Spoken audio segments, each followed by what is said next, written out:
Graça e paz, amados, tudo bom com você? Olha, hoje eu assisti um vídeo de um pastor que é exatamente aquilo que eu penso. É um tema polêmico, com toda certeza, mas é um tema que está muito em voga, eu diria, sendo discutido na sociedade. Um tema em que se fala muito sobre perseguição às igrejas, um tema que se fala muito sobre igrejas que na verdade apoiam os homossexuais ou a homossexualidade e igrejas que na verdade apedrejam com suas próprias palavras o homossexual ou a homossexualidade. Eu queria deixar aqui externado para você aquilo que um dia Deus falou comigo. Um dia Deus falou que muitos viriam na minha direção. E quando Deus falou isso, eu fiquei assim, meio que espantada. Por que eu fiquei espantada? Porque eu não saberia lidar, porque eu não tenho conhecimento dessa área. E como que eu poderia tratar alguém onde eu não tenho esse conhecimento? A ciência precisa explicar isso também. Afinal de contas, eu também sou uma professora, sou uma pesquisadora, e Deus me trouxe do meio de tudo isso para falar da palavra dele. Então, depois eu vou colocar para vocês um trecho sobre esse pastor, como ele explica na palavra, e eu prefiro que vocês prestem bem atenção, porque o Deus Todo-Poderoso, ele faz exatamente do jeito como é perfeito às vezes para a gente entender, né? Então eu diria para vocês que Deus, ele não quer que a gente saia esbofeteando ninguém. Porque a pessoa que está no chão, eu já falei para você, ela não precisa que ninguém venha pisar no pescoço dela. Porque se tem algo que a faz mal, é aquilo que a faz diferente. E um diferente que, na verdade, é visto por muitos de forma equivocada, errada, como erro, como pecado, como sujeira.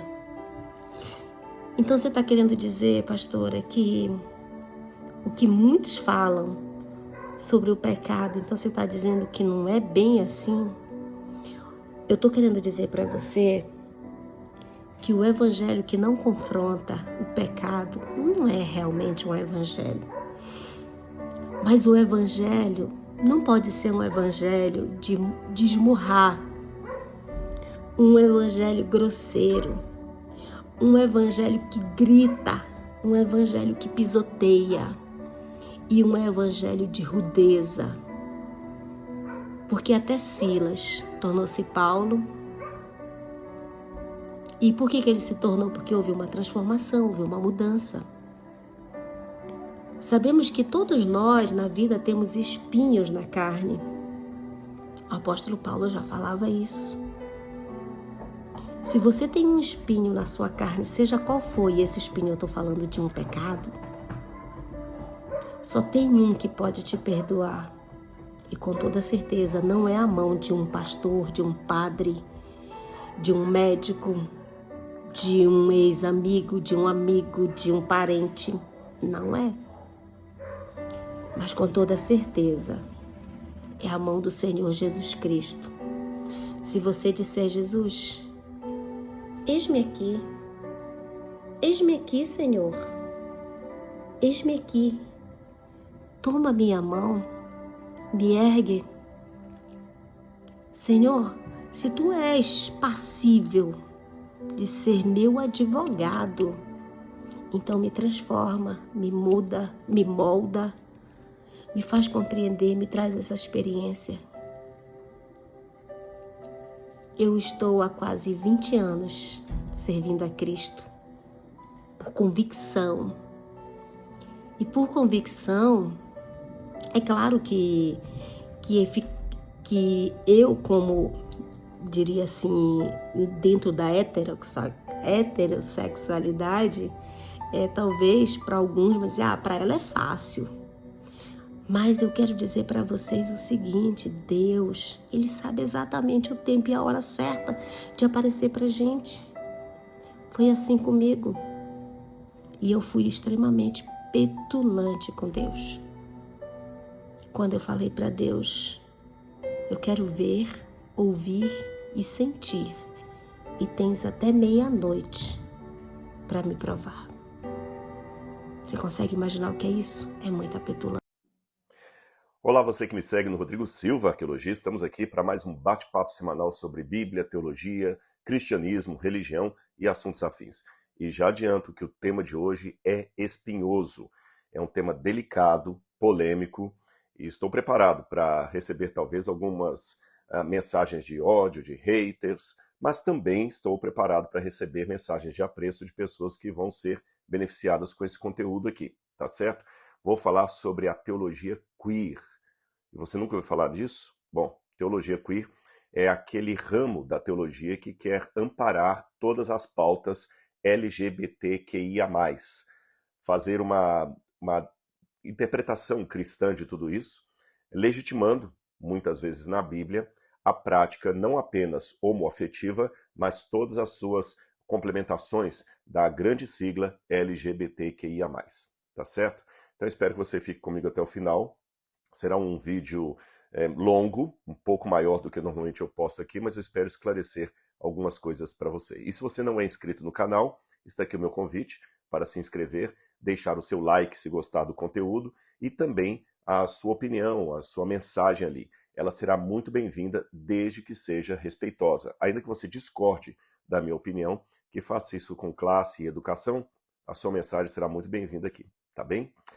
Ok, pessoal, para começar esse tema, que eu confesso, realmente eu relutei em gravar um vídeo sobre isso, e talvez alguém até está assistindo falando assim, Rodrigo, não vá mexer nesse vespeiro, esse é um assunto muito delicado, vão cancelar você, você corre o risco de ser processado por homofobia, cuidado, não mexa com isso, e de fato, realmente a gente tem que tomar cuidado com algumas temáticas. Eu costumo dizer de maneira até irônica que Jesus era o caminho, a verdade e a vida, e nem por isso ele deu palpite em tudo. E a despeito de eu citar essa máxima e acreditar nela, eu também creio que alguns assuntos pertinentes à área que eu navego, que é a religião, a teologia, se esses temas estão na boca do povo, estão na ordem do dia, eu não posso me eximir de fazer um comentário a respeito deles. Isso poderia cair nas alas de uma irresponsabilidade intelectual ou, quem sabe, até de uma falta de coragem da minha parte, ou seja, uma covardia intelectual. Ficar acomodado e não entrar em assuntos polêmicos apenas por amor da comodidade. Então, por um lado, não acho que a gente deveria ficar dando tiro para todos os lados. Qualquer coisa que sai na imprensa eu tenho que soltar uma nota. Eu não sou especialista em tudo, não sou generalista. Por outro lado, também não posso ficar me eximindo na área do conforto em falar de algumas temáticas que devem ser trazidas à mesa e discutidas com sobriedade e educação, tá certo? Então, como é que eu vou fazer esse vídeo aqui sobre a teologia queer? Em primeiro lugar, eu quero começar apresentando algo que é o meu coração aberto a todos aqueles que estão me assistindo nesse momento, todas as pessoas, enfim, que talvez lutem com essa temática, ou porque são homossexuais, têm uma inclinação homoafetiva, ou tem um parente homossexual na família, um filho, um pai, há filhos que descobrem que o pai é homossexual, há irmão que descobre que o irmão é, ou seja, eu tenho que ter uma sensibilidade também com essas pessoas. Por quê? Por que eu digo isso? Atrás das temáticas existem seres humanos, de carne e osso, de sentimentos. E eu não posso sair metralhando tudo assim a esmo. Eu tenho que compreender a dor de uma pessoa que, para mim, o assunto da homoafetividade pode ser apenas um tema teológico a ser discutido. Para ele, pode ser até uma questão da sua própria identidade, da sua vida, da sua luta. Então eu tenho que ter esse respeito, tá certo? Eu tenho que ter essa consideração. Isso não significa endossar toda a prática homoafetiva, dizer que está tudo bem, que tudo é permitido, que nada é errado, mas por outro lado não é sair metralhando as pessoas de qualquer maneira. Eu costumo dizer, dando mais uma vez um exemplo bíblico, que não é cortando a orelha de Malco que eu vou defender Jesus. Esse foi o erro de Pedro. Achar que defender Jesus é sair cortando a orelha de todo mundo. Não é por aí. Por outro lado, também, a gente não pode ficar só na base do comodismo para não querer ofender. Então você tem que ter um equilíbrio entre a não ofensa e também a agressão gratuita. Eu me lembro uma vez que eu estava nos Estados Unidos, já tem muitos anos isso, e depois de uma palestra, uma moça, adolescente, me procurou, o olho dela estava lacrimejando, e ela falou assim: olha, pastor, eu tenho um grande problema porque eu gosto de meninas. E eu vi sinceridade naquela dor dela. Eu não vi assim uma rebeldia gratuita contra Deus. Eu vi sinceridade. Eu sei de casos de pessoas que falam assim: olha, eu sou homossexual, não consigo deixar de ser homossexual. E como eu reconheço que na Bíblia a prática homossexual não está adequada ao que Deus quer para mim, eu tomei a decisão de ser celibatário. Eu não vou ter relação com ninguém. Vou passar a minha vida assim. E não pense que essa é uma decisão fácil de ser tomada. Essas pessoas merecem o nosso respeito, o nosso apoio, o nosso carinho, sabe? Então isso é muito sério. É lógico que aqueles que não gostam de mim, aqueles talvez mais ativistas, vão fazer agora juízo de valores sobre as palavras que eu acabei de emitir, dizendo: ele está sendo hipócrita, ele está sendo falso, ele está num joguinho de bate-a-sopra, só para poder ganhar o público, para evitar um processo, para evitar cancelamento, para fingir que é bonzinho. Olha, com toda sinceridade, eu não estou nem aí porque você está pensando do meu sentimento. Desculpe a honestidade, mas eu digo isso porque o que importa agora é o que Deus sabe a respeito da sinceridade ou não com a qual eu estou emitindo essas palavras. Então eu afirmo para vocês, em nome de Deus, é com muito respeito e muita sensibilidade às pessoas que lutam com essa temática mais do que um objeto a ser estudado, que eu dirijo esse vídeo que eu vou colocar aqui. Eu me lembro uma vez que um homossexual fez uma alegoria que me pôs para pensar. Ele colocou assim: imagine que todos vivêssemos numa sociedade onde a normativa seria homoafetiva. E o heterossexual, eu no caso, os heterossexuais seriam a exceção à regra. É lógico que alguém pode falar: essa sociedade não existiria, porque uma sociedade homoafetiva não procriaria, não deixaria descendentes. Não é esse o ponto que eu quero colocar aqui. Vamos nos limitar ao que esse homossexual colocou. Ele fez apenas uma alegoria. Então vamos interpretar a alegoria para entender o que ele quis dizer com aquilo.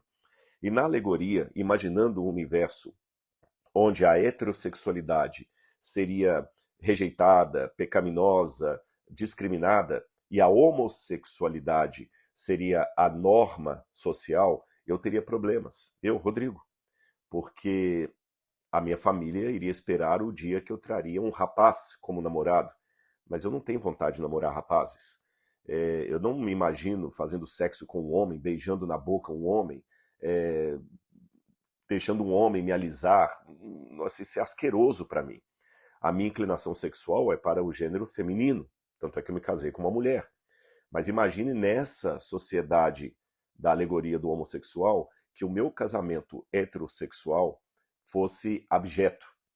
Eu ia passar a vida toda amando alguém sem poder assumir isso publicamente, ou arriscando assumir e sendo rechaçado. Não seria uma vida fácil. Então eu confesso que eu fiquei sensibilizado pela comparação. Ela faz sentido.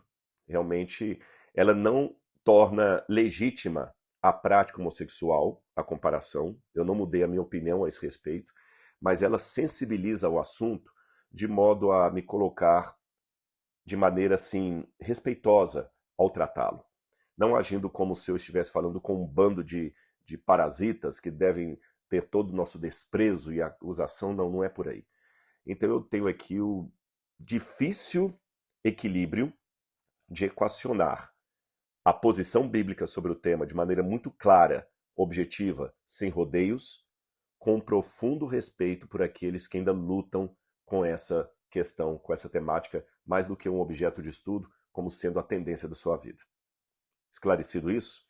Então vamos dividir aqui o nosso tema, o nosso vídeo, que eu já falei que vai ser um pouquinho longo, em algumas partes. Em primeiro lugar, eu quero falar com vocês de algumas desinformações que existem por aí sobre as pautas LGBTQIA+.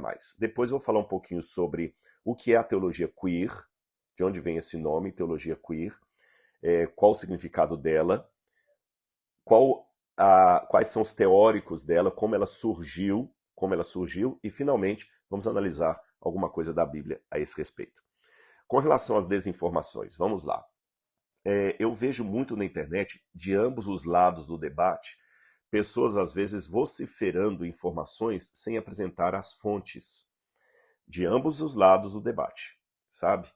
E eu gosto muito de ver fontes. E uma das coisas que são muito propagadas aí, por exemplo, para pressionar a que a igreja nunca mais fale da prática homossexual como sendo algo errado, é a argumentação de que esse tipo de discurso potencializa cada vez mais a prática de pessoas atentarem contra a sua própria vida. Eu vou evitar o substantivo correto para isso, para como a pessoa atenta contra a própria vida, porque já me disseram, não use essa palavra, senão o algoritmo pode derrubar o seu vídeo, pode não entregá-lo. Então eu vou evitar a palavra que você está sabendo qual é. Quando eu digo a pessoa atenta contra a própria vida, eu vou usar uma outra palavra no lugar. Eu vou falar quando ela comete sintonia, tá certo? Sintonia. Sintonia não quer dizer isso, mas para evitar a palavra que talvez o algoritmo possa censurar aqui, eu vou usar a palavra sintonia, tá bom? Então, quando eu falar pessoas com risco de cometer sintonia, você sabe do que eu estou falando. Então, a argumentação que é dada é o seguinte, que é um grande número de jovens homossexuais ou trans que cometem sintonia porque a igreja é culpada, porque a igreja coloca aquilo como sendo algo errado aos olhos de Deus. E eles falam, as estatísticas demonstram isso, isso. Eu fui atrás da fonte dessas estatísticas, tá certo? E fontes não de revista Veja, de revista Isto É, eu tô falando fontes de artigos científicos indexados. E eu coloquei aqui uma lista de 31 artigos que eu selecionei indexados que tratam a respeito disso. E o que me chamou a atenção, aliás, eu tenho um blog agora, vou deixar aqui na descrição do vídeo o blog, você pode me seguir no blog, nesse blog eu vou deixar tudo o que eu estou falando aqui agora, com as fontes que eu vou dar, os livros, os autores, a bibliografia, um resumo do que eu estou passando aqui para você no vídeo, até para incentivar você a ir lá para o blog e acompanhar também o conteúdo. E no blog eu vou colocar até mais coisas do que eu vou falar aqui no vídeo, tá bem? E lá eu vou colocar a lista desses 31 artigos indexados, artigos que foram feitos por revistas acadêmicas com pares, tratando sobre as estatísticas de jovens que cometem sintonia ou quase cometem sintonia porque tinham uma inclinação homoafetiva que foi cerceada pelo ambiente. E também aquela argumentação que uma vez que a pessoa faz o tratamento de gênero com hormônio ou com operação de mudança de sexo, que aí o problema está resolvido. Ou seja, a lógica, a argumentação é, se inibirmos a igreja de tratar a homoafetividade como pecado, se silenciarmos as igrejas quanto à questão de considerar as pautas LGBTQIA+, pecado, nós conseguimos reduzir para praticamente zero as tentativas de sintonia entre jovens que têm inclinação homoafetiva, e se esses jovens também que têm essa inclinação e que tentam cometer sintonia passarem por um processo de afirmação de gênero, com hormônio ou com a cirurgia propriamente dita, eles vão estar curados. Curados, eu digo, da tentativa de sintonia, tá bem? Da tentativa de sintonia. Só que os artigos não são conclusivos a esse respeito.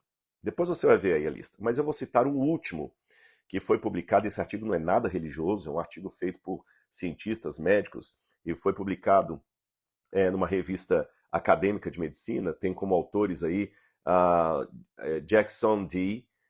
E outros aqui que eu poderia citar. E é um relatório, na verdade, que foi publicado em março de 2023, então recentemente. E ali, no escopo do artigo, eles falam o seguinte, preste atenção, vou ler para você. O tratamento de afirmação de gênero continua sendo um tema controverso. Uma preocupação particular é se o tratamento de afirmação de gênero reduz a tendência de sintonia. Uma revisão narrativa foi realizada avaliando resultados relacionados à sintonia após cirurgia de afirmação de gênero, hormônios ou bloqueadores da puberdade. Dos 23 estudos que atenderam aos critérios de inclusão, a maioria indicou uma redução na tendência de sintonia após o tratamento de afirmação de gênero. No entanto, a literatura até o presente momento sofre falta de rigor metodológico que aumenta o risco de erro tipo 1. Ou seja, o artigo falou que temos que fazer novos estudos, que ainda é muito cedo, primário, para ligar o ambiente às taxas de tendência de sintonia entre os jovens e também julgar precipitadamente que o tratamento com hormônios, com bloqueadores de puberdade ou, quem sabe, a própria cirurgia, mudança de sexo, resolveria o problema. Que academicamente, cientificamente falando, isso não pode ser afirmado. Então, cuidado, porque as pessoas no debate jogam, não, porque as estatísticas mostram. Eu sempre, quando alguém fala as estatísticas, deixa eu ver as estatísticas, e para eu mesmo fazer o dever de casa, depois no blog lá, que está aqui na descrição do vídeo, você vai ver as fontes do que eu estou dizendo, tá bom? Isso aqui é apenas para dar uma digressão acadêmica, não panfletária, não religiosa, quanto ao fato de que nós devemos tratar o assunto com maturidade, com responsabilidade, tanto de um lado do debate, quanto do outro, tá bem? Agora, para ficar claro para você o que é a teologia queer, antes da gente sair dando tiro a esmo aí, vamos definir alguns termos. Em primeiro lugar, você tem o movimento queer e você tem a teologia queer. Deixe-me começar falando do que significa essa palavra queer. Queer. Queer, em inglês, assim, ao pé da letra, é um termo pejorativo. Queer significa esquisito, estranho, fora do padrão, fora do senso comum. Isso é um queer. E você sabe que nas gírias eles acabam pegando certas palavras pejorativas e aplicando a um grupo de pessoas. E o queer, de maneira pejorativa, foi aplicado na língua inglesa aos homossexuais. Ah, você é um queer guy, né? Você é um queer, quer dizer, um homem esquisito. Seria mais ou menos como falar em português, um mariquinha. Lá vai mariquinha, mariazinha, mariquinha, e outros nomes ainda piores, de baixo calão, que eu não vou citar aqui, até porque eu não gosto de palavrões. Mas você sabe que no passado no Brasil muitos homossexuais eram apelidados por nomes assim realmente pejorativos. Em inglês também. Em inglês eles diziam queer. Só que os homossexuais, principalmente os ativistas, gays, lésbicas, eles pegaram e falaram assim, tá bom, nós vamos então legitimar o título pejorativo. Vamos agora aceitar. Eu sou queer. Agora, uma vez, aí esse trocadilho só dá certo em inglês, em português não. Uma vez que queer significa algo esquisito, algo fora das normas, então eu vou querer acabar com essa norma para que pessoas fora dessa norma possam viver. Eu sou queer. Eu sou queer. Eu sou esquisito.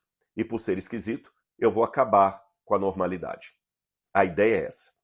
Então você tem, por um lado, o movimento queer, que realmente ganhou grande força política nas políticas públicas, na saúde pública. Foi um movimento queer que ganhou, por exemplo, terreno cada vez maior em tirar a homossexualidade da lista de doenças, de modo que a gente não pode mais falar homossexualismo, esse ismo agora é completamente abjeto, é homossexualidade, não é doença. Foi um movimento queer que conseguiu, por exemplo, criar em vários países, como o Brasil, a ideia de lei de homofobia, ou seja, se você falar alguma coisa, você tem um crime de homofobia, você tem um crime de homofobia. Eu tenho um amigo que estudou cinema na Espanha há 15 anos atrás, e ele disse que naquela época lá o professor já falava, nós vamos tornar o mundo adepto à causa LGBT. Isso há 15 anos, 15 ou 20 anos. E a gente está vendo isso aí. Então esse é o movimento queer. Agora, a teologia queer são religiosos que falaram, espera aí, nós não podemos ficar de fora desse movimento.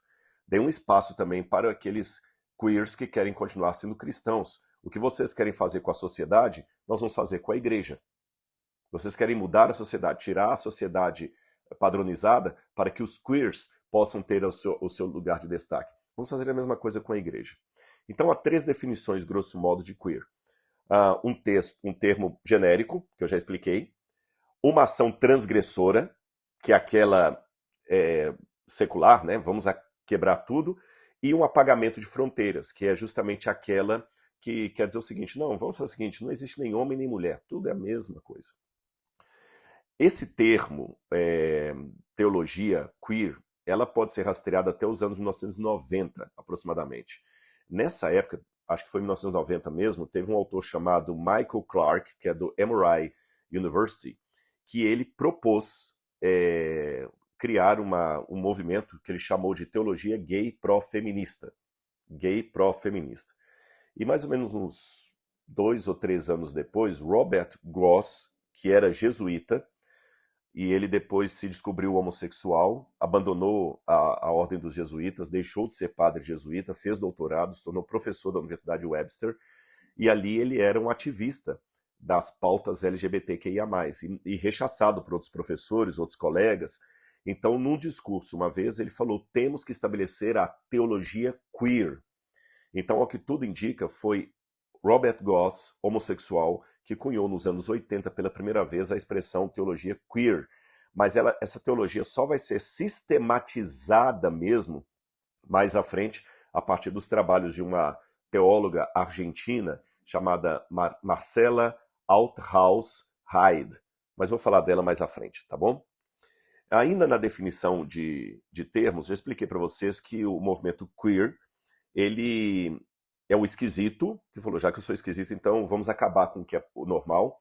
E dentro da teologia, eu posso dizer que a teologia queer, ela é como se fosse um guarda-chuva. Esse guarda-chuva você pode pendurar várias temáticas. A teologia queer não está preocupada apenas com o casamento gay, com o casamento homossexual. Há várias outras temáticas da religiosidade que fazem parte do guarda-chuva da teologia queer. Em síntese, os ativistas queer querem que aconteça na sociedade e na religião uma mudança, tá certo? Querem virar isso de cabeça para baixo. Tanto é que, de acordo com uma autora dessa área, Jennifer Purvis, ela fala que queer significa não apenas uma variedade de gêneros, além daquele conceito binário de macho e fêmea, e sexualidades não heterossexuais, mas uma postura de resistência, atitude questionadora e um conjunto de técnicas e abordagens para levar a mensagem queer ao número cada vez maior de pessoas, inclusive jovens. Tem até um teólogo de origem chinesa, mas ele é americano, chamado Patrick Cheng. Ele é episcopal, doutor em teologia e professor de teologia, e ele é um ativista da causa gay. E ele é interessante que ele fala bastante do movimento gay dentro das igrejas.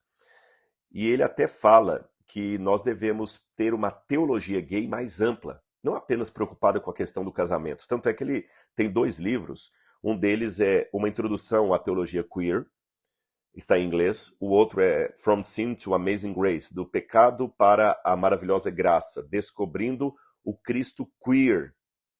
E nesses 2 livros, especialmente na introdução à teologia queer, ele faz toda uma teologia sistemática. Ele fala de Deus, de trindade, de redenção, apocalipse, profecia, tudo dentro da ótica queer.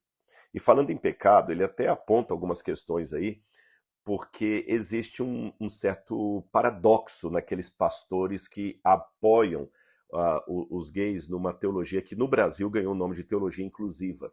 Teologia inclusiva. Porque muitos desses pastores, e padres também, há padres, pastores, líderes religiosos de uma maneira geral, há uma contradição no discurso deles. Por que contradição? E você talvez vai perceber essa contradição em alguns vídeos que estão na internet aí. é porque eles acusam a igreja conservadora de ser homofóbica, de ser preconceituosa. Eles falam, essa igreja conservadora, ela é um instrumento de Satanás, eles acusam isso. Vocês se esquecem, devemos acolher os homossexuais, porque Jesus recebia e acolhia os pecadores. A contradição está no fato de que eles pegam a máxima do evangelho. Jesus recebia e acolhia pecadores para justificar a sua inclusão do homossexual no seu bojo. Pode olhar muitos discursos deles, quando eles estão inflamados contra a igreja conservadora, eles vociferam assim de maneira muito agressiva até, né? Essa igreja hipócrita conservadora que fica pegando a Bíblia para retalhar pessoas, para tirar a dignidade das pessoas. Nós devemos abraçar essas pessoas. Vocês se esqueceram que Cristo acolhia os pecadores? Nota de rodapé. Aí está, foi até percebido pelo Patrick Shane, o ato falho desses discursos. Porque se a igreja conservadora / hipócrita que eles estão atacando peca por considerar pecado a homoafetividade, por que eles acolhem os homossexuais sob a égide que Jesus acolhia os pecadores? Eles não são pecadores. Você entendeu? Então eles usam uma argumentação que é contraditória. Por isso que o Patrick Shane, que é um ativista gay, ele sugere que a questão do pecado não deve ser rechaçada, mas redefinida. Não apenas o pecado, mas o conceito de trindade, o conceito de redenção, uma série de coisas. Alguns outros são mais agressivos, como Elizabeth Stewart, que em 1997, a teologia queer não estava bem ainda fundamentada nessa época.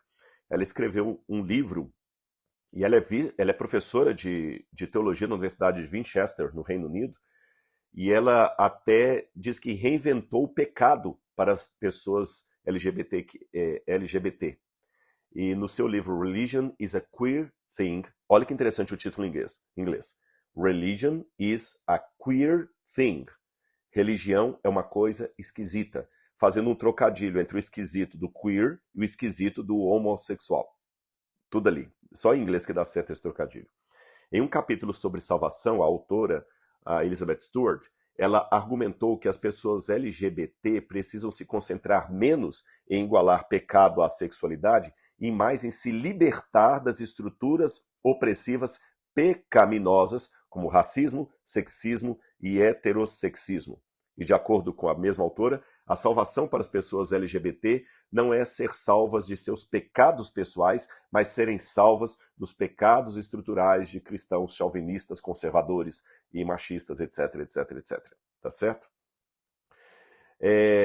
Isso entrou com força nos movimentos religiosos. Não pense que é uma coisa banal. Eu vou dar alguns exemplos para você. Esses exemplos que eu estou dando são de 2022 e 2023. São exemplos bem recentes. A primeira igreja adventista de Iowa City, não confunda com o estado de Iowa City, marcou o Dia da Visibilidade Trans como oração pública ao Deus dos pronomes.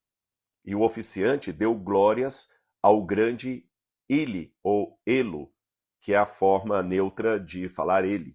Então trocou o grande Deus, o grande eu sou, pelo grande ele, ou ilo. Você sabe que na linguagem neutra você tem o ele, o ela, o ele e o elo, o todes. Então, usando a linguagem neutra para falar de Deus. Isso foi a primeira igreja presbiteriana de Iowa City. A Igreja Metodista Unida da Flórida considera agora, se já não oficializou isso, a ordenação ao ministério de um pastor chamado Isaac Simons. Isaac Simons é homossexual. Até aí não há novidade nenhuma, porque uma igreja presbiteriana da Inglaterra já tinha ordenado ao ministério duas pastoras lésbicas. Então isso não é incomum, é ainda incomum, mas é raro, mas não inédito. É isso que eu quero dizer. O ineditismo do caso da ordenação do pastor Isaac Simons é que ele também tem o nome de Pentecost, e ele é o único, até agora que eu conheça, pastor drag queen. E se for ordenado ao ministério da Igreja Metodista Unida da Flórida, será o primeiro pastor drag queen da história. A igreja, também o Presbyterian News Service, durante o mês do orgulho LGBTQIA+, ofereceu uma série de serviços educacionais como a The Queering Bible, uma bíblia com anotações para o movimento da teologia queer, inclusive para crianças, e até nesse Presbyterian News Service teve uma expressão lá que fala de Jesus como excêntrico fora da casinha que desafiou as normas de gênero do primeiro século. A definição cristológica é Jesus, um excêntrico fora da casinha. Esse fora da casinha ou fora da caixinha, eu que coloquei aqui, porque no original em inglês o termo está bem pejorativo. Eu não ousei traduzi-lo ao pé da letra, tá bom? E também nós temos cursos de teologia queer oferecidos em Harvard e Yale. Inclusive, Harvard traz um catálogo de 2023 das Queering Congregations. São igrejas queer que trazem uma abordagem contextual para o desmantelamento da heteronormatividade. Apenas uma nota de rodapé antes de continuar aqui. Quando eu falei igreja presbiteriana, igreja metodista, não englobe todas numa só, tá bom? É bom eu deixar essa nota aqui. Você sabe que hoje há muitas igrejas autóctones ou independentes. Então, por exemplo, às vezes você tem a Batista da Lagoinha, mas você tem a Batista do Calvário, mas você tem a Batista Getsemane, você tem a Batista Atitude. São todas igrejas batistas, mas cada uma tem uma administração independente da outra. A igreja presbiteriana também, você tem a igreja metodista wesleyana, você tem a igreja metodista unida, você tem... Então tem várias... Quando a gente fala presbiteriano, não significa tudo a mesma coisa. Quando fala metodista, não significa tudo a mesma coisa. Então as igrejas que eu citei aqui, metodistas e presbiterianas, são aquelas específicas ali. Não estou falando que todo metodista, todo presbiteriano endossa essas práticas, tá bem? Falando ainda desses movimentos, eu citei aqui Harvard para vocês, tem um professor de Harvard, Mark Jordan, que é professor de teologia na Divinity School de Harvard, e ele é um ativista, defensor da teologia queer. E olha o que ele citou recentemente num bulletin da universidade. Ele falou assim: certa vez reclamei no encontro nacional que nós temos escrito os mesmos livros dezenas de vezes. Agora é o tempo e a oportunidade dos teólogos queer tornarem a identidade trans não meramente aceita, mas reverenciada. E eu espero um momento quando os gêneros e sexos que estão acima das normativas sejam aceitos como ambientes da revelação divina. Um professor de Harvard, com todo o peso que implica nisso. Agora que você já tem esse preâmbulo, que eu já defini os termos, o que é teologia queer, né, como é que o esquisito foi legitimado como nome do movimento, como algo que era pejorativo foi aceito, quais as propostas da teologia queer, agora eu acho que nós já podemos passar para o histórico, e a partir do histórico, a metodologia da teologia queer. Eu já mencionei anteriormente que o termo, a expressão teologia queer vem desde os anos 1990, mas a sistematização mesmo vem depois pela doutora Marcela Althaus, que eu já vou falar sobre ela daqui a pouquinho. Mas se eu pudesse desenhar num quadro, eu diria o seguinte, que o movimento queer, com a teologia que ele implica, ele vem de dois elementos anteriores. Dois elementos. Aparentemente, um corrobora com a teologia queer, mas o outro, as pessoas perguntam o que tem a ver uma coisa com a outra. O primeiro movimento foi a Revolução Sexual dos anos 1960. Você sabe que no período pós-guerra, houve uma revolução sexual na Europa, em vários países da Europa, nos Estados Unidos.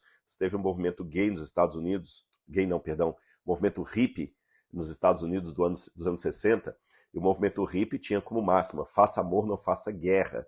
E havia toda uma cultura de jovens indo à rua, pedindo o fim da discriminação do aborto, o fim da discriminação da marihuana, e também uma revolução sexual. Faça amor, não faça guerra. Era a máxima até para os americanos criticarem a guerra do Vietnã. Faça amor, não faça guerra, faça sexo. Esse movimento de revolução sexual dos anos 60, que teve muitos expoentes aí, né? Você tem toda a ideologia feminista, uma boa parte dela nasce disso aí. Sartre vai com a Simone de Beauvoir, nessa época que eles começam os livros deles ganham o público intelectual mais jovem, então é uma revolução sexual. Então, essa revolução sexual não era necessariamente uma revolução homossexual, era uma revolução sexual, ela ainda era heterossexual em sua maioria. Os jovens queriam a liberdade de fazer amor rapaz com moça. Então os homossexuais não eram tão à vanguarda disso. Mas essa revolução sexual, nos seus desdobramentos, caiu no movimento queer. Até aí tudo bem, isso aí é fácil, não tem muita dificuldade em entender esse movimento histórico. O outro lado que é mais difícil, e talvez vá surpreender vocês. Na base da teologia queer está a teologia da libertação que surgiu no seio da Igreja Católica. Para explicar a teologia da libertação como um todo, eu precisaria de um vídeo de quase 1 hora. Eu vou tentar a proeza de fazer isso em 1 minuto. Lembrando que eu sei que muita gente deve estar se perguntando assim, Rodrigo agora viajou na maionese, o que tem teologia da libertação a ver com teologia queer? O que tem Leonardo Boff a ver com homossexual? Vamos lá. A teologia da libertação, já que eu citei o Frei Leonardo Boff, ela nasce no Brasil quando Leonardo Boff volta da Europa após concluir o seu doutorado em teologia. Ele estudou sobre sacramentos. E lá no alto da teologia europeia, Leonardo Boff foi exposto aos grandes problemas que a Igreja Católica enfrentava na Europa. Quais eram esses problemas? O advento da modernidade com todo o questionamento que ela trazia. A Igreja estava perdendo jovens aos montes para as universidades, porque muitos iam para a Universidade Católica e voltavam ateus. Como é que a Igreja poderia ainda se legitimar na modernidade, defendendo a criação de Adão e Eva e o Jardim do Éden, depois de Darwin?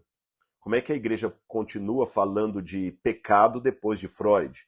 Como é que a Igreja pode falar de nascimento virginal de Jesus com todos os elementos que nós temos aí da medicina? E muitas outras questões que estavam batendo na porta da Igreja, métodos contraceptivos, bioética, padre usar batina ou não usar batina, missa realizada em latim, Concílio Vaticano II. E tinha um grande teólogo da época, que foi inclusive mentor de Leonard Boff, chamado Karl Rahner, e ele dizia que a grande problemática teológica daquela época era, 2 pontos, como pode o homem moderno sinceramente crer? Percebeu a problemática? Como pode o homem moderno sinceramente crer? Depois de Freud, depois de Einstein, depois de Darwin, como é que pode? Então a Igreja tinha que encontrar uma forma, como o João 23 chamou de aggiornamento, a Igreja tinha que encontrar uma forma de modernizar-se sem perder a sua essência católica. Essa era a problemática do Concílio Vaticano II, de todo aquele ambiente no qual estudou Leonardo Boff. Ele voltou com aquilo na cabeça e foi trabalhar, se eu não me engano, na periferia do estado de Santa Catarina.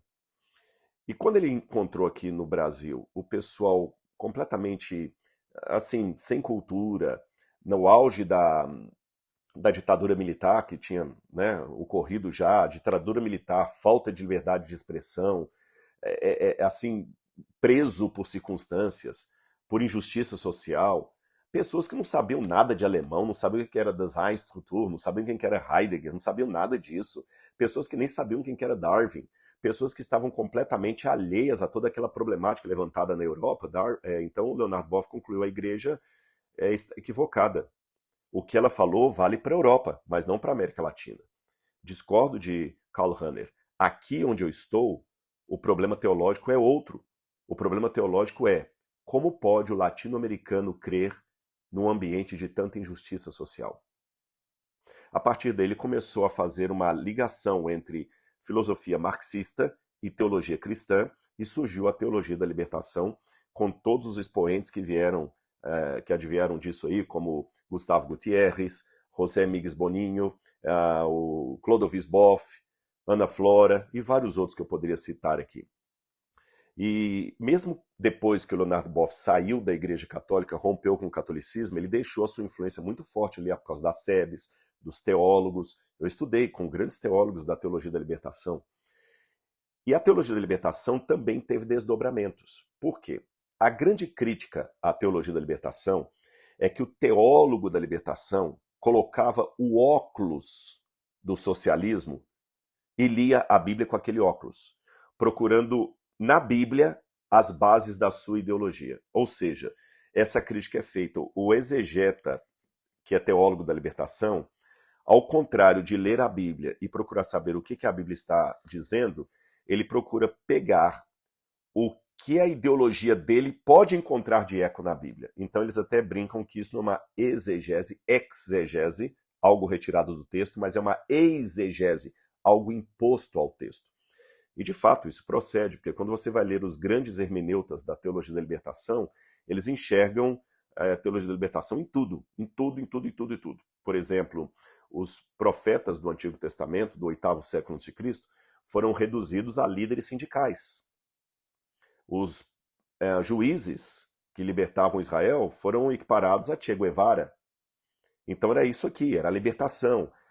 Falava-se muito da opção radical pelos pobres, que Cristo teve uma opção radical pelos pobres, o que muitos perceberam também como uma certa forma de discriminação.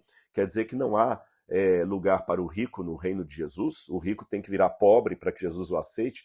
Então, se por um lado a teologia da libertação queria descriminalizar algumas coisas, ela acabava criminalizando outras. Ser rico é pecado. Tem um livro, se não me engano, é do padre Bruno Forte, que ele pergunta, né, seguiremos batizando os ricos? Porque a grande questão é, a Igreja Católica deve trazer a pauta, nós vamos continuar batizando crianças ou batizar adultos, como algumas igrejas protestantes? Eu falava, essa não é a discussão, se vamos batizar crianças ou vamos batizar adultos. Vamos batizar os ricos? Porque o rico, na teologia da libertação, era um sinônimo de opressor. Então, qualquer coisa na Bíblia lia desse jeito. Eu lembro do Carlos Mesters, por exemplo, grande erudito, mas enviesado pela teologia da libertação, uma vez que ele mencionou o milagre da multiplicação dos pães na seguinte colocação. O que aconteceu ali não foi um milagre sobrenatural. O que aconteceu ali foi um milagre social. Jesus, na multiplicação dos pães e dos peixes, aconteceu o seguinte, ele estava com a multidão ouvindo seus ensinamentos.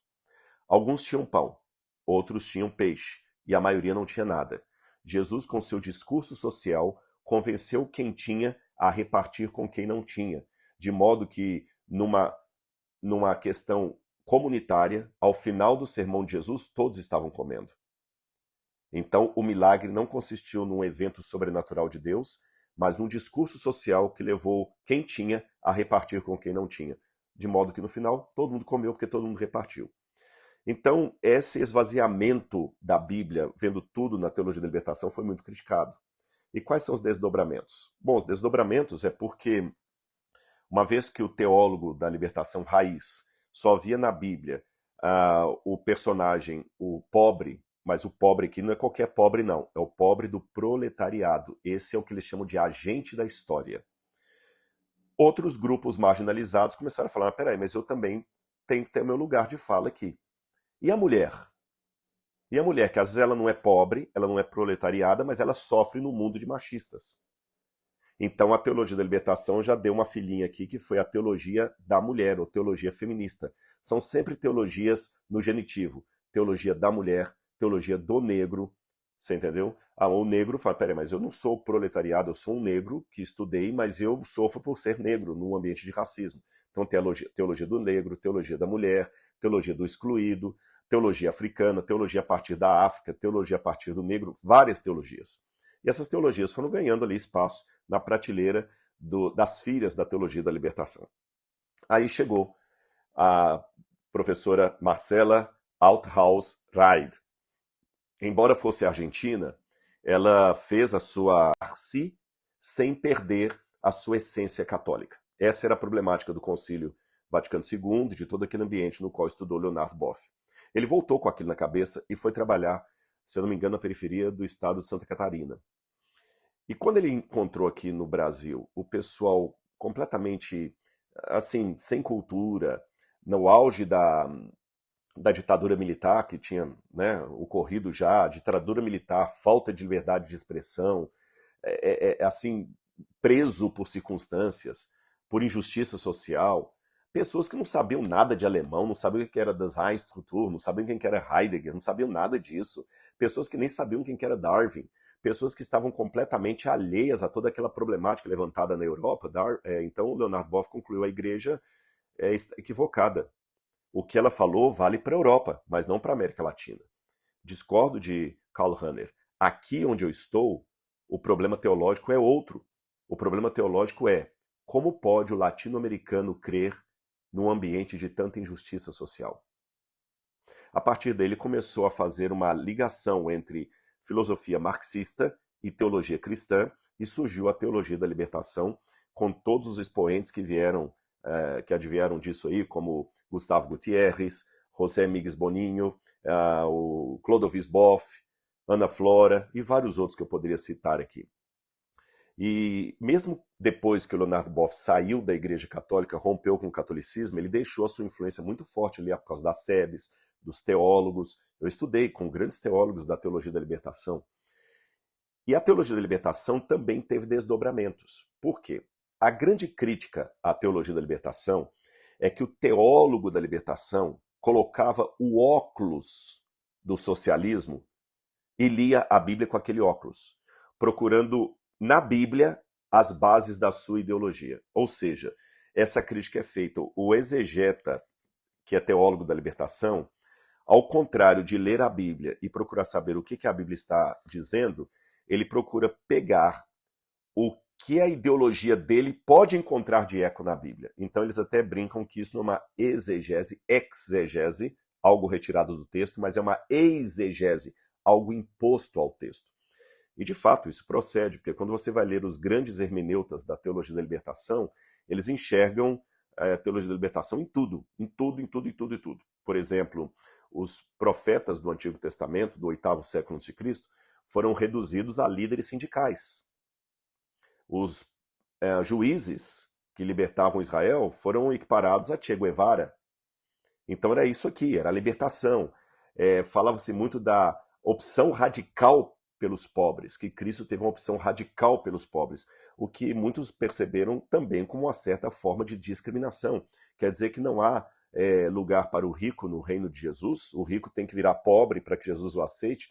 Então, se por um lado a teologia da libertação queria descriminalizar algumas coisas, ela acabava criminalizando outras. Ser rico é pecado. Tem um livro, se não me engano, é do padre Bruno Forte, que ele pergunta, né, seguiremos batizando os ricos? Porque a grande questão é, a Igreja Católica deve trazer a pauta: nós vamos continuar batizando crianças ou batizar adultos, como algumas igrejas protestantes? Eu falava: essa não é a discussão, se vamos batizar crianças ou vamos batizar adultos. Vamos batizar os ricos? Porque o rico, na teologia da libertação, era um sinônimo de opressor. Então, qualquer coisa na Bíblia lia desse jeito. Eu lembro do Carlos Mesters, por exemplo, grande erudito, mas enviesado pela teologia da libertação, uma vez que ele mencionou o milagre da multiplicação dos pães na seguinte colocação: o que aconteceu ali não foi um milagre sobrenatural. O que aconteceu ali foi um milagre social. Jesus, na multiplicação dos pães e dos peixes, aconteceu o seguinte: ele estava com a multidão ouvindo seus ensinamentos.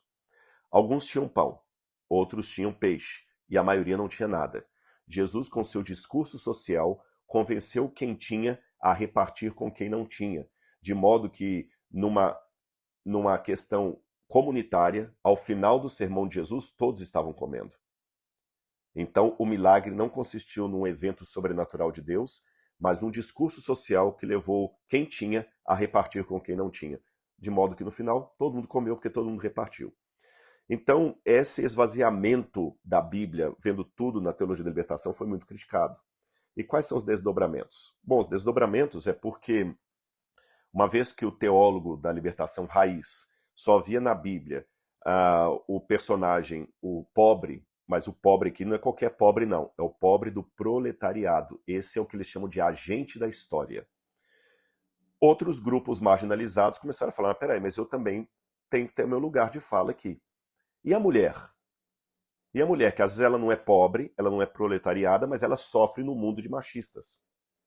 Então a teologia da libertação já deu uma filhinha aqui, que foi a teologia da mulher, ou teologia feminista. São sempre teologias no genitivo: teologia da mulher, teologia do negro, Você entendeu? O negro fala, peraí, mas eu não sou proletariado, eu sou um negro que estudei, mas eu sofro por ser negro num ambiente de racismo. Então, teologia do negro, teologia da mulher, teologia do excluído, teologia africana, teologia a partir da África, teologia a partir do negro, várias teologias. E essas teologias foram ganhando ali espaço na prateleira das filhas da teologia da libertação.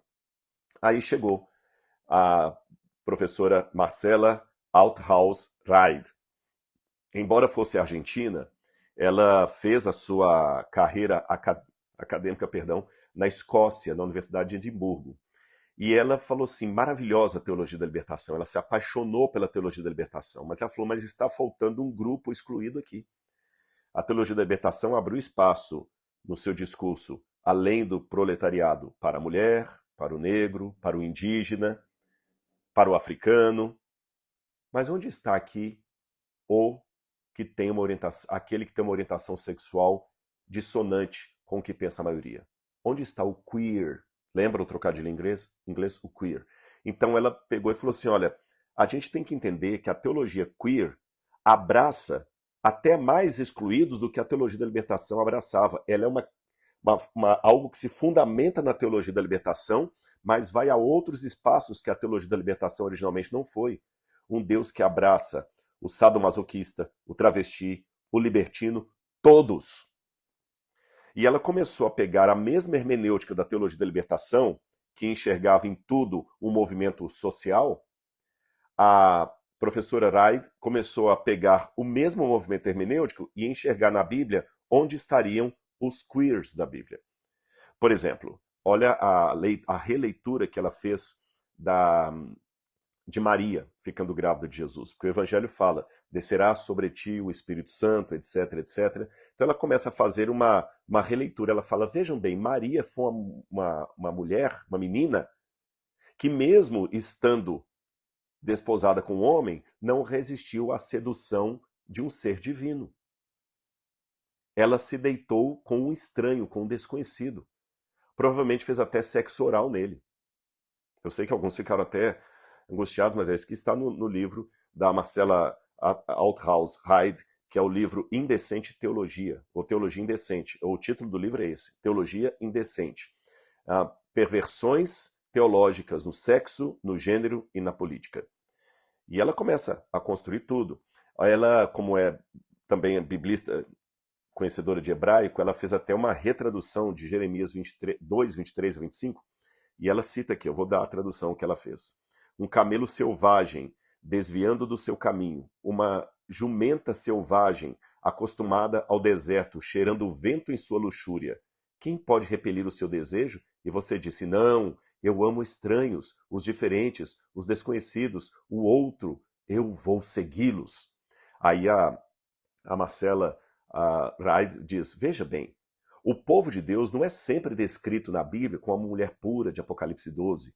O povo de Deus também é descrito como uma mulher pervertida, aquela que ama fazer sexo com o desconhecido, aquela que é libertina. Essa também é descrita como o povo de Deus. Então o povo de Deus não é só a mulher pudica, virgem, purinha. O povo de Deus também são os outros. E eles não têm que se arrepender. Essa que é a tônica da teologia da doutora Marcela, da teologia queer. Você não tem que sentir vergonha da sua libertinagem. Você nasceu assim. Se aquele outro nasceu satisfeito com um par sexual, parabéns para você nessa data querida. Mas se você nasceu querendo ter vários homens, qual o problema? Até quando vamos continuar demonizando ritos como o carnaval, como a promiscuidade? A teologia queer tem que abraçar tudo isso. Há outros autores da teologia queer, eu só citei aqui a guisa de introdução ela, e mais um que eu vou citar aqui, que é o Lynn-Marie Tonstad. Confesso que em português, como eu li todo esse material em inglês, eu estou com dificuldade de referir a ele ou ela, tá? Então me perdoem aqui se eu não for preciso na definição. Nasceu biologicamente homem, mas se identificou como trans e hoje assina como Lynn-Marie, ou Lynn-Marie. E ele nasceu na Igreja Adventista do Sétimo Dia, foi criado como adventista, filho de um teólogo adventista, professor de teologia na Califórnia, e quando se descobriu trans, saiu da igreja sem nenhuma mágoa e fez teologia, se tornou inclusive professor hoje da conceituada Universidade de Yale. E ele escreveu também o livro Queer Theology. Então, o que a Marcella Althaus, que já faleceu, fez na Europa, ele fez nos Estados Unidos, tá bom? O Tonstad é um dos maiores teóricos da teologia da teologia queer nos Estados Unidos. E quais são os pressupostos da teologia queer? O primeiro pressuposto da teologia queer seria o seguinte: Deus, para eles, não é uma divindade patriarcal dos brancos, racistas, chauvinistas, opressores, privilegiados. Deus é o Deus que dá preferência aos excluídos, o Deus das minorias, a teologia da libertação aí, dos impuros, dos marginalizados. Essa teologia, ela quer ser estabelecida, porque ela diz que o establishment é que gera os excluídos, tá bem? Qual o método deles? O método deles, como eu falei com vocês, é o mesmo que vem da teologia da libertação. É o mesmo método. Agora, esse método que vem da teologia da libertação, ele nasce embrionariamente com dois movimentos, a teologia gay de um lado, a teologia lésbica de outro, que se fundem para gerar a teologia queer. Teóricos que a Althaus se baseou, você tem Jean-Michel Foucault, eles bebem muito em Michel Foucault, e também na Judith Butler, que é uma das maiores expoentes aí do movimento feminista. E você sabe que o Foucault, ele coloca justamente a morte do autor, o texto é você que dá o significado para o texto, então eles se sentem livres em fazer uma hermenêutica onde ele pode colocar no texto a sua impressão, porque eu não me preocupa muito com o que o autor fala, toda a escola de Foucault vai nesse sentido aí, você desconfia até da normalidade do texto, e a Judith Butler é aquela que quer eliminar qualquer divisória de papéis, etc., ali, da mulher, etc., então eles também querem acabar com essas fronteiras aí. E a metodologia deles, que não deve ser confundida com o método, é a de desconstruir, estabelecer uma nova forma de liturgia, criar uma moralidade que incentive os fiéis a problematizar, perturbar, desestabilizar as afirmações que sustentem a heteronormalidade e as estruturas de relação social fundamentadas na monogamia, no modelo patriarcal de família e no capitalismo. Agora, dentro desse viés teológico, é bom que eu também destaque dois grupos. Existe um grupo de teólogos queer que olham para a Bíblia e falam: a Bíblia de fato condena as relações homoafetivas e as relações LGBTQIA+. A Bíblia condena. Por isso devemos ressignificar a Bíblia, superar a Bíblia ou romper com a Bíblia. Um outro grupo de teólogos queers dizem: não, a Bíblia não condena as relações LGBTQIA+. A Bíblia não condena. É a interpretação equivocada do cristianismo ocidental que condena. Então o que nós temos que fazer é corrigir a interpretação bíblica e mostrar que a relação homoafetiva ela é algo não apenas baseado na Bíblia, mas até desejável.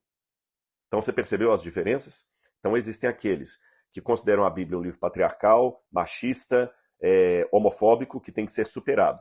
E existem aqueles que consideram que a Bíblia não é patriarcal, não é machista, o que é patriarcal, o que é machista e é homofóbico é a interpretação que se dá à Bíblia. Então vou dar para você as diferenças aqui, eu só estou citando agora teólogos queer, não estou citando teólogos conservadores que questionam a teologia queer.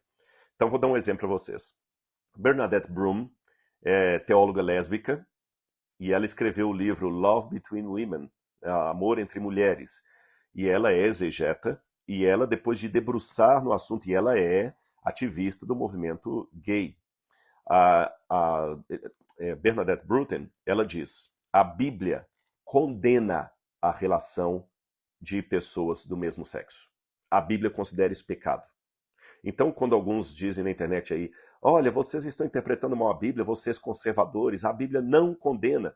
Você tem que saber que você não está desmentindo apenas os conservadores, você também está desmentindo alguns teólogos da teologia queer, ativistas do movimento, que dizem que a Bíblia condena sim a relação homoafetiva.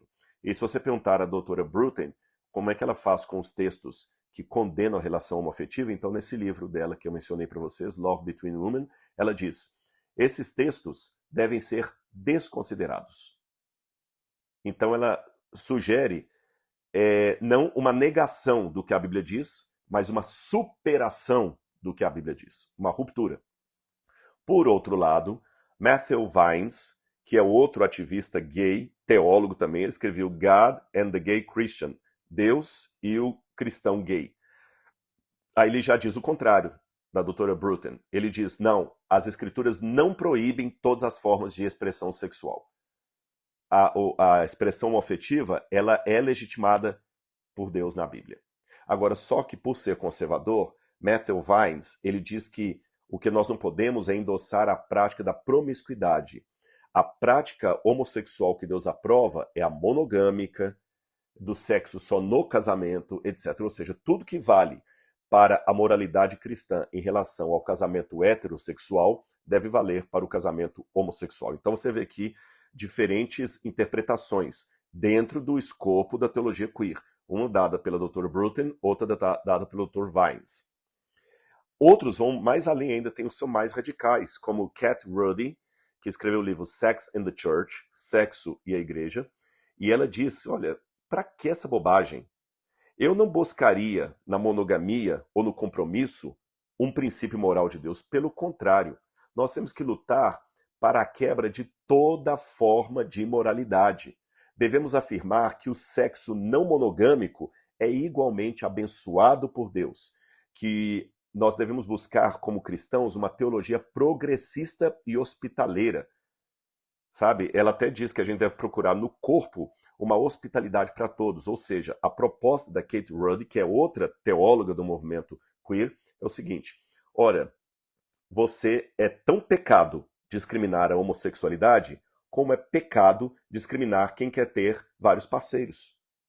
Então, nesse braço da teologia queer aqui, mesmo que a pessoa seja homossexual, mas se ele tiver vários parceiros homossexuais, ele tem tanta legitimidade perante Deus quanto aquele homossexual monogâmico.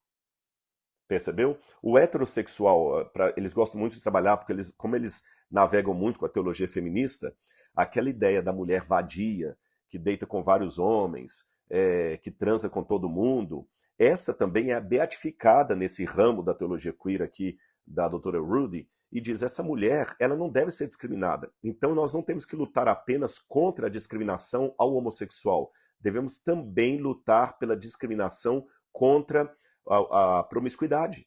A promiscuidade tem que ser redimida, assim como a homoafetividade. Todos esses são teóricos e não são pessoas leigas, não. Esses que eu citei aqui têm livros publicados, lecionam em universidades ao redor do mundo. Vou dar mais 2 exemplos aqui para encerrar para vocês, que a lista seria muito grande. Tem muitos outros livros, eu só estou citando alguns aqui. Você tem a Nancy Wilson, ela vai na ala mais liberal. Ela vai na ala mais liberal, na mesma ala da Ruddy. Ela escreveu o livro Our Tribes, Nossas Tribos, Queer Folks, God, Jesus and the Bible. As pessoas queer, Deus, Jesus e a Bíblia. E ela diz que, ela também fala da hospitalidade corporal, e ela fala que a promiscuidade deve ser considerada um dom de Deus. O argumento que ela diz é o seguinte, assim como você não pode rotular a pessoa que nasceu homossexual, assim como você não pode rotular uma pessoa que nasceu trans, você não pode rotular uma pessoa que nasceu promíscua. A promiscuidade é um dom de Deus, assim como a homossexualidade, assim como a identidade trans. Você nasceu trans, você nasceu homossexual, você nasceu promíscuo. Por que agora eu vou criminalizar tudo isso aí? Agora, por outro lado, você tem o Jeffrey John, que é um outro autor mais conservador, que escreveu o livro Permanentemente Fiéis e Estáveis, Casamento Cristãos de Pessoas do Mesmo Sexo. Esses livros todos estão em inglês, eu vou deixar no blog, como falei com vocês, os livros, as fontes que eu estou citando aqui. Ele já celebra uma versão mais conservadora. Ele fala, não, a promiscuidade é pecado, o casamento homoafetivo não. Mas se um casal homoafetivo, um trai o outro, isso é pecado. Então a igreja tem que se levantar contra o adultério, mas não contra o casamento homoafetivo. Então você vê que o espectro, ele na verdade não é uníssono, são vários braços. Até uma pergunta legítima, sem nenhuma ofensa que eu gostaria de fazer àqueles que defendem as pautas LGBT, e falam nos vídeos aí que a igreja tem que pedir perdão porque ela é homofóbica, ela mata os gays, ela faz isso, faz aquilo, são comentários muito, assim, para mim, gratuitos. Você tem que deixar claro que linha da teologia LGBTQIA+, você está defendendo. Seria a linha de Nancy Wilson, a linha de Jeffrey John, porque se você está defendendo a linha do John, você também está rejeitando um tipo de prática homossexual. Você também está... na parada gay, por exemplo, tem gente ali que está defendendo tudo. Então, quando você quer beatificar a parada gay, falar que ninguém pode falar nada contra ela, você também não está deixando claro o que você está defendendo. Percebeu? Eu quero terminar aqui o vídeo, como falei, está bem longo, citando apenas uma passagem da Bíblia. Há várias passagens da Bíblia, não muitas, reconheço, não são muitas. Há umas poucas, porém consistentes passagens bíblicas que lidam com o assunto da homoafetividade. E nós, mais conservadores e de teologia heterossexual, heteronormativa, somos acusados de estar desvirtuando a Bíblia, tirando a Bíblia de contexto. Eu não vou explicar todas as passagens aqui, porque o vídeo já está bem longo, mas eu vou pelo menos mencionar uma delas, a mais marcante, que é a de Romanos, capítulo 1, versículo 24 em diante. Você conhece o texto, eu vou citá-lo aqui para vocês e depois vou dar a minha interpretação, tá bom? Romanos 1, 24 em diante diz: Por isso Deus os entregou às impurezas, pelos desejos do coração deles, para desonrarem o seu corpo entre si. Eles trocaram a verdade de Deus pela mentira, adorando e servindo a criatura em lugar do Criador, o qual é bendito para sempre. Amém. Por causa disso, Deus os entregou a paixões vergonhosas, porque até as mulheres trocaram o modo natural das relações íntimas por outro contrário à natureza. Da mesma forma, também os homens, deixando o contato natural da mulher, se inflamaram mutuamente em sua sensualidade, cometendo indecência, homens com homens, recebendo em si mesmos a merecida punição do seu erro. Eu vou fazer diferente. Antes de dar a minha interpretação para isso, eu vou dar o que teólogos da teologia queer dizem a respeito disso. Eu estou colocando no plural o que eles dizem porque não há só uma interpretação. Aliás, é outro ponto. Eu já vi um ou outro na internet que é formado em teologia, falando assim, esses crentes ridículos ficam citando uma meia dúzia de passagens da Bíblia ali, fora de contexto. Eu vou explicar para vocês o que o texto significa. O texto aqui não está criticando a homossexualidade, não. O texto significa isso, pá! Só que ele esquece que há outros teólogos com doutorado e que são afiliados à teologia queer, não é gente que condena a teologia queer, não, são ativistas da teologia queer, que dão uma explicação bem diferente da dele. Eu encontrei pelo menos umas 4 ou 5 explicações diferentes. Por exemplo, a explicação mais comum é a explicação que, na verdade, porque tudo indica, tudo gravita em torno dessa expressão que Paulo usa aqui, olha, contrário à natureza, tá certo? Por exemplo, no verso 26 assim, né? Trocaram o modo natural das relações íntimas por outro contrário à natureza. Então eles dizem assim, olha, vamos por partes. Em primeiro lugar, o texto tem que ser visto no seu contexto. Com isso eu concordo. E o contexto, Paulo está falando de idolatria. Vou até escrever aqui, idolatria. Paulo não está falando de relação homossexual. Será? Então o que é a relação contrária à sua natureza? Aí eles falam, quando um homem que por natureza é homossexual se relaciona com um homem que por natureza é heterossexual, eles estão cometendo um pecado perante Deus. Quando um homem que por natureza é homossexual se relaciona com uma mulher e não contra o homem, ele também está cometendo um pecado porque ele está tendo uma relação contrária à sua natureza homossexual. Então essa é a explicação mais dada aí. Que Paulo estava falando daqueles cultos pagãos romanos, onde os homens em celebração aos deuses e as mulheres em celebração às deusas tinham uma noite onde os homens tinham relação sexual uns com os outros, mas eles não eram homossexuais. E por não serem homossexuais, aquela relação homem com homem foi uma relação pecaminosa, porque ela foi contrária à sua natureza heterossexual.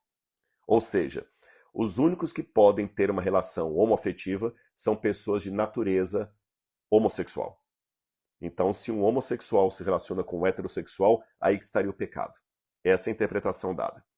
Outros, porém, dão outra interpretação. Eles argumentam que Paulo, quando fala aqui, por exemplo, Paulo condena a questão da impureza. Aqui, olha, verso 24. Por isso Deus os entregou à impureza. Outro grupo pega que essa parte impureza aqui, Paulo estava por demais preso às leis de purificação judaicas. Então Paulo aqui estava condenando as leis de purificação judaicas. Ou seja, a prática homossexual era contrária à lei de purificação judaica. Como Paulo estava preso àquilo, por isso que Paulo condenou. Mas hoje, como não estamos mais presos às leis de purificação judaica, não precisamos levar em conta essa condenação paulina. Veja, essa outra interpretação de teólogos da teologia queer é diferente da primeira. A primeira diz que Paulo não estava condenando a relação homossexual, mas apenas aquela relação cultual dos pagãos, onde às vezes um hétero se relacionava com um homo. Na segunda explicação é diferente. Paulo de fato estava condenando a homossexualidade, mas porque elas violavam as leis de pureza judaicas. E como hoje nós não precisamos estar presos a essas leis de pureza, não precisamos preocupar com essa restrição paulina. A outra explicação, não, Paulo está apenas condenando uma forma de sexo gay, ou seja, aquela forma que é forçada, que a pessoa é quase violentada, sabe? Sem consenso. É isso que Paulo está condenando. E o último ponto, alguns dizem que não. Paulo só está condenando a luxúria excessiva. É o excesso. Vamos por partes. Vou começar de trás para frente. Eu não acho que Paulo estava condenando a luxúria excessiva. Sabe por quê? Aqueles que defendem essa visão argumentam que muitos escritores greco-romanos acreditavam que o erotismo entre pessoas do mesmo sexo surgiu da luxúria excessiva, e Paulo era um deles. Eles concluem que Romanos 1 não se aplica a casamentos amorosos, consensuais, não lascivos entre pessoas do mesmo sexo. Isso não é verdade. Por quê? Enquanto muitos escritores antigos acreditavam que as relações entre pessoas do mesmo sexo eram resultados de luxúria excessiva, outros escritores antigos não viam assim. A visão de luxúria excessiva não funciona para a crítica que Paulo faz às relações, por exemplo, entre mulheres. Roma não considerava luxúria mulher com mulher. Paulo nunca disse que o erotismo entre pessoas do mesmo sexo era errado porque resultava de luxúria excessiva, mas ele disse que era contra a natureza. Então, de novo, a gente volta para aquela expressão. Paulo está condenando algo por ser contra a natureza. Tá certo? Contra a natureza não significa, no texto grego de Paulo, luxúria excessiva. Então, essa explicação, para mim, cai por terra. A outra explicação, que Paulo está condenando apenas aquelas relações sexuais que são forçadas. Isso também não é verdade. Por quê? Porque esses cultos, gente, primeiro que nós não temos toda a liturgia do culto de Baco. Nós temos algumas ideias, mas o suficiente para saber duas coisas. Em primeiro lugar, as relações que aconteciam nesses cultos, mesmo envolvendo escravos, eram consensuais. Não era violência sexual, como muita gente imagina, eram consensuais. As sacerdotisas, elas estavam ali, os sacerdotes, eles praticavam aquilo de maneira consensual. O culto, por exemplo, de Atis, né, e Cibele, era um culto consensual, mesmo que envolvesse uma violência com a própria castração, era um ato voluntário. Não era obrigado. Então dizer que Paulo estava condenando a violência a algo que é feito sem o consentimento do outro não faz sentido pela cultura da época. Segundo, naquelas orgias culticas havia também muito sexo heterossexual. Pelo contrário, eu vou até mais além. A maior parte dos cultos pagãos que envolviam sexo eram de sexo de homem com mulher. As relações homossexuais eram a menor forma de expressão cultica. A maior parte era de sexo de homem com mulher. Por exemplo, o culto a Afrodite, onde a menina sentava e tinha sexo com estranhos para levar dinheiro para o templo de Afrodite. Acontecesse em Corinto, por exemplo. Então, se Paulo está condenando a prática da orgia pagã, ele não deveria mencionar apenas o culto de homem com homem, ele deveria falar de todas as formas de sexo que eram praticadas ali, inclusive de homens com mulheres. O incesto também que era praticado ali, e ele não fala nada do incesto, ele não fala nada de homens com mulheres, ele fala apenas de homem com homem, mulher com mulher. E de novo, eu bato na tecla, contra a natureza. também não posso dizer que Paulo estava falando das leis judaicas, né? Alguns falaram é por causa da pureza judaica, por dois motivos. Em primeiro lugar, Paulo, ele não estava tanto preocupado com as purezas judaicas para infligir aquilo no cristianismo.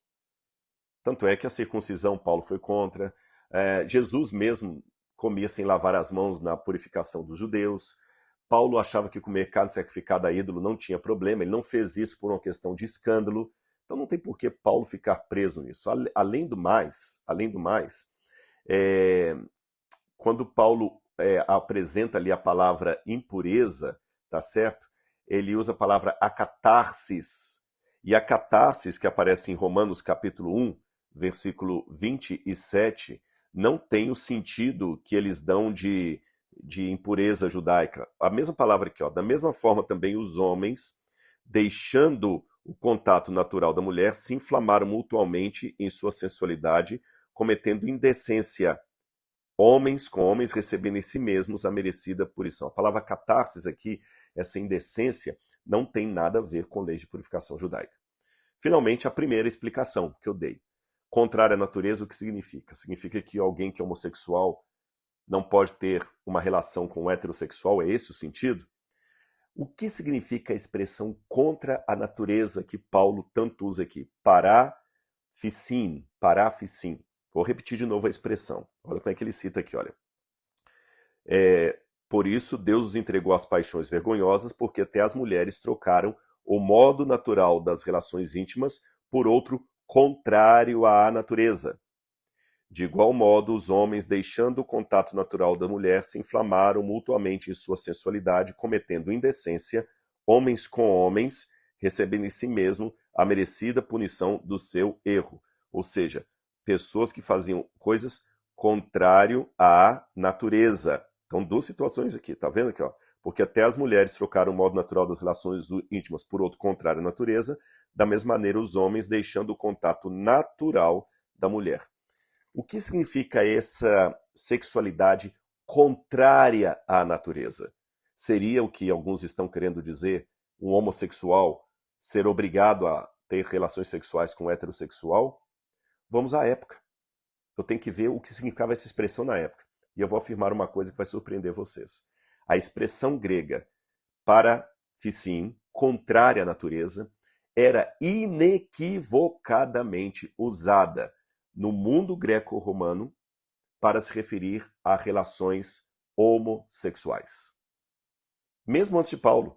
Quer ver? Vou citar para você Platão, por exemplo. Eu tenho um texto de Platão aqui, ó. Deixa-me achar aqui para você. Platão. Nas leis de Platão. Leis 663b até o D. Depois eu vou deixar no blog lá as citações. O prazer sexual experimentado pelas naturezas feminina e masculina, quando elas se unem para fins de procriação, parece ter sido transmitido de acordo com a natureza. Ó, de acordo com a natureza. Da mesma maneira que fala Paulo assim, olha, ele fala contato natural, de acordo com a natureza. Então fala, ao passo que o prazer desfrutado por machos com machos e fêmeas com fêmeas parece ser contra a natureza. Platão usa parafisim, a mesma expressão de Paulo, contra a natureza. E a ousadia daqueles que primeiro se engajaram nessa prática parece ter surgido de uma incapacidade de controlar o prazer. E não somente Platão, vários outros autores depois de Platão na Grécia e mais tarde em Roma começaram a usar a expressão que aparece em Platão, parafisim, contra a natureza, para se referir a relações homossexuais, que eram consideradas relações contra a natureza. Os judeus também acabaram bebendo nessas fontes. Eu poderia citar vários autores para vocês. Essa frase, essa expressão, parafisim, contra a natureza, tornou-se popular entre filósofos morais greco-romanos, estoicos e também outros autores de língua grega. Os judeus, que acreditavam que a relação entre pessoas do mesmo sexo era contrária à vontade de Deus, ou desígnio da natureza, também se expressaram assim. Você tem, por exemplo, o Fílon de Alexandria, que era judeu. Fílon de Alexandria também fala da relação entre homem com homem como sendo uma coisa monstruosa, contrária à natureza, parafisim. E o Fílon continua distinguindo entre desejos sexuais entre homens e mulheres, que são paixões reconhecidas pela lei da natureza, e paixões que são sentidas de uns homens pelos outros, que não são um sexo procriativo, mas um sexo homossexual contra a natureza. Paráfis, sim, a mesma expressão de Paulo, Filon de Alexandria. Ainda na época de Paulo, tinha um autor romano chamado Rufus, que escrevia em grego, e ele também usou a mesma expressão, e Rufus, para mim, é o que eu dou mais destaque, porque ele estava bem perto ali da carta aos Romanos, ele estava convivendo na época de Paulo, e Rufus escreveu o seguinte: mas de todas as relações que envolvem adultério, são as mais ilegais, e não mais toleráveis são as de homens que se relacionam com homens, porque isto é uma coisa monstruosa, contrária à natureza, para Ficim. Percebeu? Então, não tem como eu fugir da hermenêutica do texto. Eu não posso agora pegar o